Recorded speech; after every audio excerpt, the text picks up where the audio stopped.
everyone, welcome to our PD and this is Shubhya. This video is for all the ones who are preparing for HPCL for the position of Junior Executive Officer.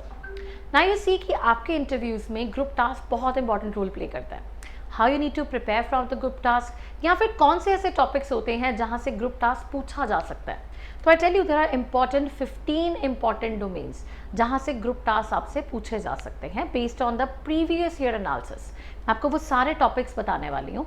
Make sure कि जब भी आप अपनी interview के लिए जाएं उससे पहले ये 15 डोमेन्स में अच्छे से प्रैक्टिस करके जाएं, बिकॉज हर डोमेन में कुछ क्रक्स पॉइंट्स निकल आते हैं, वो आप कहीं पे भी अप्लाई कर सकते हैं. जैसे ये ग्रुप टास्क होता क्या एक्चुअली, ग्रुप टास्क इसकी एक सेपरेट वीडियो भी है, but to tell you in a very small manner, group में आपको एक टास्क दिया गया है. आपको उस टास्क, उस प्रॉब्लम का सॉल्यूशन निकालना है, लेकिन वो सॉल्यूशन सभी की रजामंदी के साथ होना चाहिए. बस यही है ग्रुप टास्क. बट वो सॉल्यूशन, वो कंसेंसस बनाना ही सबसे इंपॉर्टेंट है, ताकि आप उस टाइम पे बहुत अच्छे से कम्युनिकेट कर पाएँ, अच्छे अच्छे आइडियाज़ दे सकें. और ऑल्सो बाकियों के साथ आप मिलके फिश मार्केट मत क्रिएट कीजिए कि नहीं मेरा ही पॉइंट अच्छा है. ये सारे कुछ स्किल्स हैं जो आपको प्रैक्टिस के साथ आएंगे. अब बात करते हैं जो 15 इंपॉर्टेंट डोमेन्स हैं जहाँ से ग्रुप टास्क पूछे जा सकते हैं. अब फर्स्ट इंपॉर्टेंट डोमेन है जैसे कन्फ्लिक्ट रिलेटेड. ये ग्रुप टास्क पूछे कैसे जाते हैं, जैसे ऑर्गेनाइजेशन में कोई प्रॉब्लम होती है, जैसे लेबर क्लास आ गया या मैनेजमेंट के बीच में कोई कन्फ्लिक्ट आ गया, उसके सॉल्यूशन के बेसिस पे आपको एक छोटी सी केस स्टडी दी जाएगी. इसके बेसिस पे क्वेश्चन आएगा, वो आपको कुछ मेथडोलॉजी सजेस्ट करनी है जिसके बेसिस पे आप उसके आंसर्स, सॉल्यूशन फाइंड करेंगे. तो एक तो कॉन्फ्लिक्ट आ गया, ये सबॉर्डिनेट्स में भी हो सकता है, मतलब जूनियर सीनियर के बीच में हो गया, दो सबॉर्डिनेट्स के बीच में लड़ाई हो गई. तो ऐसी कुछ सिचुएशन जो कन्फ्लिक्ट नॉर्मली अराइज हो जाती हैं ऑर्गेनाइजेशंस में, उसके बेसिस पे आपको ग्रुप टास्क दिया जा रहा है. Second, automobile company competitiveness. बहुत कंपनीज हैं, लीडिंग मार्केट में है. अब उनके आपस में कॉम्पिटिटिवनेस के बारे में, कैसे हम लीड कर सकते हैं बाकियों के कंपैरेटिवली, किस बेसिस पे मार्केट सर्वे, कंपैरेटिव एनालिसिस करने चाहिए, वो सारा डोमेन आपको पूछा जा सकता है. Chemical factory fire hazard, HPCL के लिए जा रहे हैं, तो ऑब्वियसली आपको कुछ ऐसी इमरजेंसी प्रॉब्लम्स भी दी जा सकती हैं. क्या करना चाहिए उन इमरजेंसी प्रॉब्लम्स में, तो उन बेसिस पे कुछ ना कुछ पॉइंटर्स होते हैं. जैसे कुछ बोलेंगे मैम इमरजेंसी नंबर्स को कॉल करना चाहिए, बट ऑब्वियस है. जैसे कोई बोलेगा कि मैम सबसे पहले जैसे कोई प्रॉब्लम होती है तो कोई भी सपोज लिफ्ट नहीं यूज़ करनी चाहिए, इलेक्ट्रिकल नहीं चीज़ें यूज़ करनी चाहिए. तो कुछ चीज़ें तुम्हारे दिमाग में फिट इन होनी शुरू हो जाएंगी. मैम विमेन और जो बच्चे हैं उनको फटाफट पहले बाहर निकालना चाहिए. तो कुछ ऐसे पॉइंटर्स बहुत अच्छे से वेलकम किए जाते हैं. ये डोमेन भी बहुत इंपॉर्टेंट है, प्रैक्टिस करके जाना. Employ skill enhancement program. अब एम्प्लॉयज़ के स्किल भी तो इन्हांस करने हैं, ट्रेनिंग्स प्रोवाइड करने हैं. कई बार वो पूछते हैं कि ट्रेनिंग मॉड्यूल बना दीजिए हमारे साथ, हमारे लिए मिलके. तो आप सभी को बैठ के एक ट्रेनिंग मॉड्यूल को फॉर्मुलेट करना है, वो भी आपका ग्रुप टास्क होता है.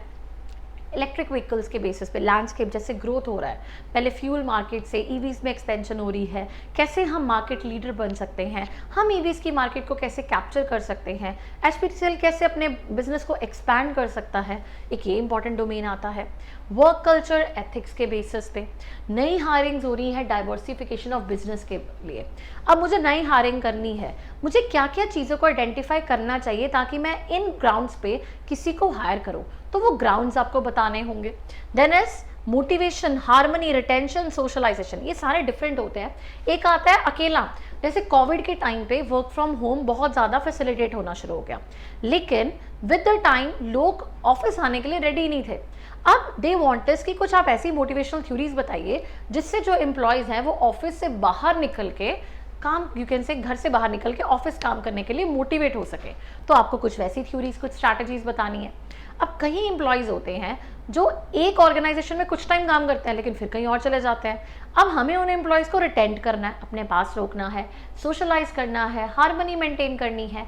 आप उनके लिए कुछ मेयर सजेस्ट कीजिए.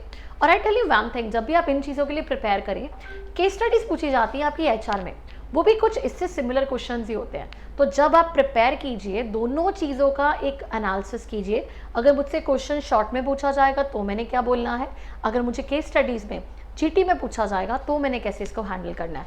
सो both the things very very important. अगला, use of emerging technology in marketing. भाई ये तो बहुत इंपॉर्टेंट है, इंडियन लॉजिस्टिक्स के रिलेटेड बहुत इंपॉर्टेंट है। तो ये कुछ इंपॉर्टेंट डोमेन्स मैंने आपको बताए हैं जहाँ से आपके ग्रुप टास्क पॉपअप हो सकते हैं। ये डॉक्यूमेंटेशन को देख लीजिए, this is just a picture. इसके बेसिस पे आपको डोमेन्स के लिए अलग अलग मैंने वीडियोज बनाई हुई हैं, जिसके बेसिस पे आपको अलग डोमेन के बेसिस पे एग्जाम्पल सॉल्व करके आपको प्रॉपर डॉक्यूमेंटेशन रेडी है, उसको ज़रूर पढ़ना, प्रैक्टिस करना क्लास में। ये सारी चीज़ें आपकी हेल्प करेंगी ग्रुप टास्क को क्रैक करने के लिए।